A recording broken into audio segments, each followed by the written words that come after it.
സഹൃദരെ, കലാസ്നേഹികളെ, Thiruvananthapuram mayor Arya രാജേന്ദ്രൻ്റെ വീട്ടിൽ. അങ്ങോട്ട് മാറ്, അങ്ങനെയൊന്നും അല്ലടാ, അങ്ങോട്ട് മാറി നിൽക്ക്. മണ്ടന്മാരെ, മണ്ണുണികളെ, തിരുവനന്തപുരം ആര്യമോളുടെ അന്തപുരം എന്ന നാടകത്തിന്റെ 2ാം ഭാഗത്തിലേക്ക് കണ്ണടച്ച് വോട്ട് ചെയ്ത് വിജയിപ്പിച്ച എല്ലാ മഹാമനസ്കരെയും ഒരിക്കൽ കൂടി ഞങ്ങൾ ക്ഷണിച്ചുകൊള്ളുന്നു.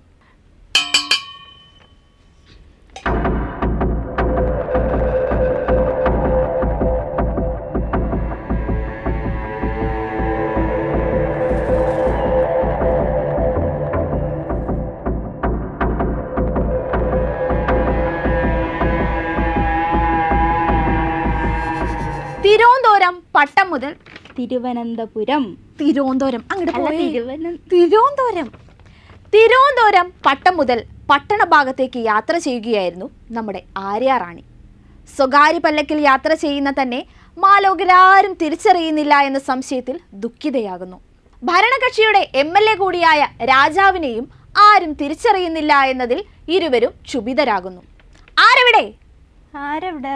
അവിടെ ആരുമില്ല. എന്നാൽ അങ്ങനെ വിടാൻ പറ്റില്ലല്ലോ. അതാ പോകുന്ന ഒരു ആനവണ്ടി, തടഞ്ഞു നിർത്തുവോ അതിനെ? ആനവണ്ടിയാ? ഇല്ല, ഇങ്ങ് പോരെ. ഇന്ന് കളിക്കണം. തടഞ്ഞു നിർത്തുന്നു. അതാ ആക്രോശം, അധികാരം, അഹങ്കാരം. ശേഷം സ്ക്രീനിൽ നമുക്ക് കാണാം മേയറുടെ വീട്ടിലെ ഒരു സംസാര രംഗം.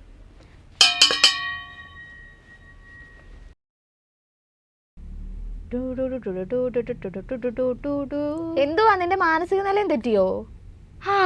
മാനസിക നില അതാക്കിയാലോ പുതിയ ഐറ്റം? എങ്ങനെ ഉണ്ടാവും? ഇനി അത് വല്ലതും വേണ്ടി വരും. പഠിച്ച പണി 18 നോക്കിയിട്ട് ഊരാൻ പറ്റുന്നില്ല. നിയമലംഘനം, ലഹരി ഉപയോഗം, അപായശ്രമം, എന്തിന് ലൈംഗിക ചേഷ്ട, എന്തൊക്കെ നടത്തി, ഒന്നും അങ്ങോട്ട് നടക്കുന്നില്ലല്ലോ. ഈ ആഴ്ച ഒട്ടും ശരിയല്ലെന്നാ തോന്നുന്നേ. കണ്ടകശനി കൊണ്ടേ പോകൂ. അല്ല, ധനനഷ്ടം, മാനഹാനി, ഇതിലും വലുത് എന്തൊക്കെയോ വരാനിരിക്കുന്നു. ആദ്യമുണ്ട് ബസ്സിൽ നിന്ന് ഒരുത്തം വന്ന് വീഡിയോ എടുക്കുന്നു. അവൻ്റെ കുത്തിന് പിടിച്ച് അതൊന്ന് ഡിലീറ്റ് ആക്കാൻ പെട്ട പാട് എനിക്ക് മാത്രം അറിയാം. അത് കഴിഞ്ഞപ്പോഴത്തേനും കൊണ്ടുവരുന്നു ഇതാ CCTV എന്ന് പറഞ്ഞ്. ഇനിയിപ്പോൾ അതെന്നാ ചെയ്യുവോ എന്തോ.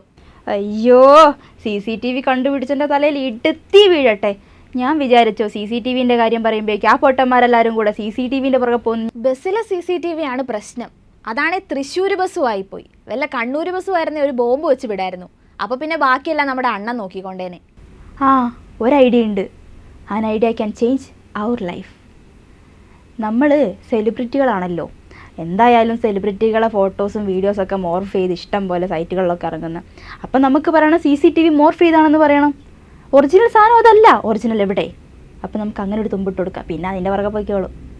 നീ പറഞ്ഞ പോലെയാണെങ്കിൽ നിയമലംഘനവും നടന്നില്ല, ആളപായവും ഏറ്റില്ല. അവൻ്റെ ഒരു ബിസ്ക്കറ്റ് കവർ കൊണ്ട് ഒരു ഹാൻസ് കവർ ആക്കാമെന്ന് വെച്ചപ്പോൾ അതാണെങ്കിൽ അവൻ കൊണ്ട് തൊലച്ചും കളഞ്ഞ്.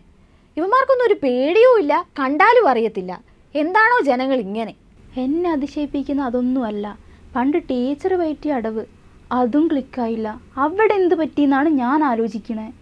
പണ്ടത്തെ ഐഡിയകളൊന്നും ഇപ്പം അങ്ങോട്ട് അത്രയ്ക്ക് വർക്കൗട്ട് ആവുന്നില്ല. എന്ത് ചെയ്യുമോ എന്തോ. ഒന്നും അങ്ങോട്ട് ശരിയാവുന്നില്ലല്ലോ. ഡ്രൈവറാണെങ്കിൽ ഹൈക്കോടതിയിലേക്കും പോയി. ഇനി എന്തോ ചെയ്യുമോ എന്തോ. നിങ്ങൾക്ക് എന്തിൻ്റെ കേടായിരുന്നു മനുഷ്യ? ഞാൻ പറയുന്നതും കേട്ടിട്ട് ആ ഡ്രൈവറെ മെക്കിട്ട് കയറാൻ. വല്ലാത്ത ചതിയായിപ്പോയി. ഞാനും പെട്ടു, നിങ്ങളും പെട്ടു. അതിപ്പം ഞാൻ വിചാരിച്ചോ, നമ്മളെ 4 പേർക്ക് അറിയാവുന്നല്ലേ ഞാൻ വിചാരിച്ചേ. അപ്പോൾ ഒന്ന് ജനങ്ങളെ ഇളക്കി കുറച്ച് പബ്ലിസിറ്റിയും കൂടി ആക്കാന്നല്ലേ ഞാൻ വിചാരിച്ചുകൊണ്ടിരുന്നേ. ഇതിപ്പോൾ ഒക്കത്തിരുന്ന പോവുകയും ചെയ്തു, ഉത്തരത്തിരുന്ന് കിട്ടിയുമില്ല.